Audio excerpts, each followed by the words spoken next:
Good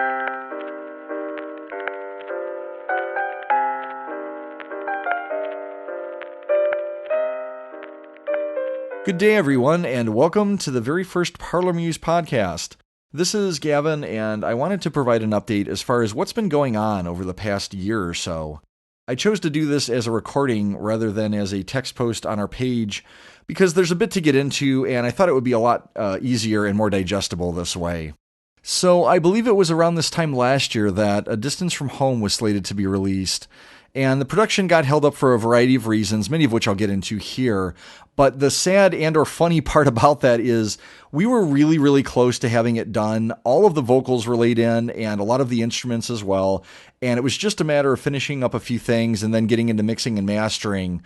I am happy to report, however, that Parlormuse is finally back in the studio recording again, and actually has been for the past several weeks.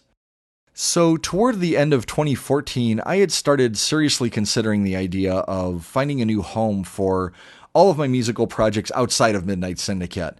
As you may or may not be aware, Home Circle Media has served as our record label since the beginning, since 2006-2007. In 2010, Subtle Inversion, which is another one of my musical projects, released its debut album, and through a promotional effort for that, Home Circle Media found itself sort of stumbling onto the path that it now embraces very, very wholeheartedly, which is that of an anime retailer. Since that time, the company's resources have been increasingly dedicated to expanding its inventory and maintaining a web store and vending at various conventions throughout the year. And when I started thinking about the idea of releasing more Victorian music through that venue and have them, supplying it and promoting it and everything, it seemed to be very, very strange and out of place. I started looking at some options and thinking about how, to best move this forward.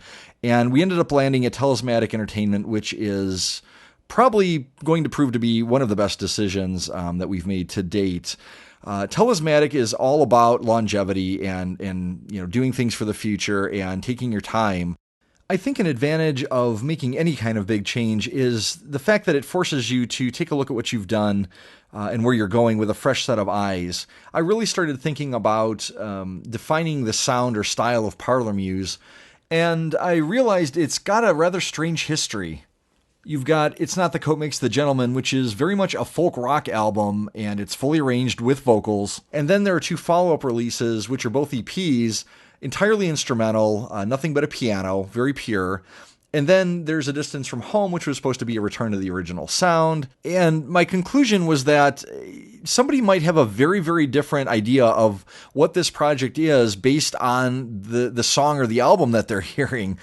Somebody that hears a track from Quiet Life or Feast might think that it's a piano ensemble and that we do, Victorian piano music. Whereas somebody that hears McCarthy's Boarding House might be thinking, oh, clearly this is a folk rock band.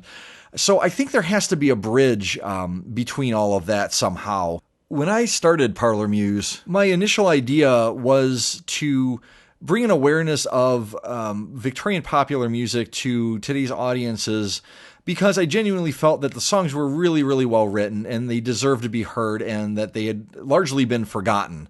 My way of doing that was by blending historic instrumentation and keeping a healthy dose of nostalgia alive, in the music, while also modernizing it to some degree, with things like electric guitars and drums and that kind of thing.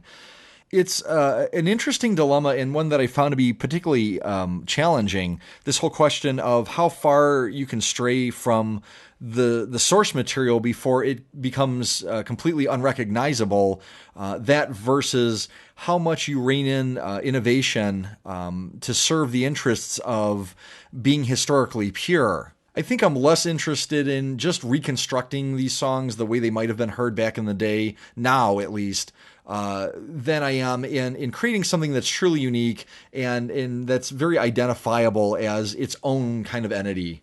So with that in mind, I'm actually glad that the release for A Distance from Home did get delayed because it afforded the opportunity to kind of look at what I was doing again and rethink it and restructure it and make some necessary changes that I think are going to end up making it a much, much better release at the end of the day. So, as it stands right now, I'm not projecting a new release date for A Distance from Home. I think in the past I've had the tendency to be a bit premature when it came to making announcements and such, and then things end up not happening or they get delayed or what have you. So, I'm going to go on record right now and say that those days are officially over. Will there be new Parlormuse music coming very, very soon? Yes, absolutely. I would urge everyone to keep an eye on our website, which is www.parlormuse.com, or our Facebook page, or Twitter, or the YouTube channel, and news and announcements and such will be posted there. Anything beyond that, though, right now, and I would be hesitant to say for sure. So, with that, I would like to say thank you so much for taking the time out of your day to listen to this. And I hope it was helpful and informative. And hopefully, you'll be hearing from me again very soon. Take care.